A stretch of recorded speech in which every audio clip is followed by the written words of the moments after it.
கடந்த 5 நாட்களாக ஸ்ரீ காவேரி புஷ்கரம் என்று சொல்லக்கூடிய காவேரி அன்னைக்கு எழுதக்கூடிய திருவிழாவானது சீரோடும் சிறப்போடும் வலிவோடும் பொலிவோடும் நடந்து வருகின்றது. 2ஆம் நாள் நவக்கிரக ஜபம் மற்றும் வருண ஜபம் காவிரியினுடைய நதியிலே நதிக்கரையிலே காவிரி அன்னையினுடைய திருவுருவத்தின் முன்பாக ஓட வேண்டும் என்று இறைவனை பிரார்த்தித்து அந்த வருண ஜபமும் ஸ்ரீருத்ர ஜபமும் இங்கே செய்யப்பட்டு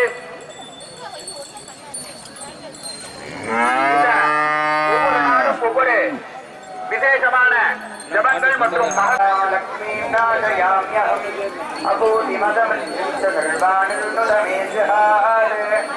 அனைத்து கோமாதாக்களுக்கும் ஊதுபத்தி காட்டவும். ஓம் பிரசாந்தம் கற்பூர நீராஜனம் காட்டிய பின்பு பசுமாடுகளுக்கு உண்டான அகத்தி கீரை மற்றும் பொருள்களை பசுமாட்டிற்கு வழங்கவும். திருச்சிற்றம்பலம் சிவசம்பலம்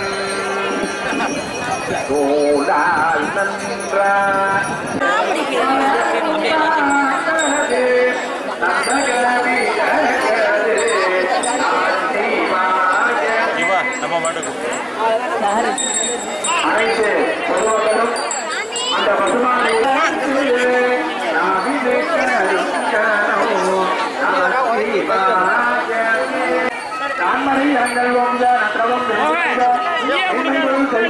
விளங்குக உலகமெல்லாம் பார்வதி